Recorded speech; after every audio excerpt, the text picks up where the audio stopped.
एक राजा ने अपने 3 मंत्रियों को बुलाया और उनसे कहा कि ये थैला उठाओ और बाग में जाओ और वहां से इनमें फल भर कर लाओ। तीनों मंत्री बाग की तरफ चले गए। तो एक मंत्री समझदार था, तो उसने अच्छे अच्छे और चुन चुन कर फल थैले में भरे। अब दूसरा मंत्री थोड़ा कामचोर था, इसीलिए उसने उसको जैसे भी फल मिले वो भरता चला गया। सड़े गले फल जैसे मिल रहे थे उसने सारे अपने थैले में भर लिए। और तीसरा मंत्री महा आलसी था, महा कामचोर था और खुद को बहुत चतुर समझने वाला था। तो उसने सोचा कि राजा थैले को तोड़ ना देखेगा, तो उसने अपने थैले में नीचे घास फूस और कुछ पत्थर भर लिए और ऊपर से 1-2 फल रख दिए। अब तीनों मंत्री राजा के पास पहुंचे। तो राजा ने अपने सिपाहियों से बोला, इन तीनों को 20 दिन के लिए जेल में डाल दो।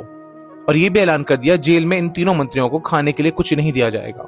तो जो पहला मंत्री था जिसने अच्छे फल भरे थे, उसने आराम से 20 दिन अपने फल खाए और जेल में दिन बिताए। अब दूसरा मंत्री जिसने थोड़े अच्छे फल भरे थे और थोड़े सड़े हुए फल भरे थे, तो उसने 2-3 दिन तो आराम से अपना काम चलाया, लेकिन बाद में उसको सड़े गले फल खाने पड़े, जिसके चलते वो बीमार पड़ गया। और जो तीसरा मंत्री था जिसने नीचे घास फूस भरी थी और पत्थर भरे थे और सिर्फ 2-3 फल ही थैले में डाले थे, अब उसका काम 1-2 दिन तो चला, पर वो भूख के मारे जेल में ही मर गया।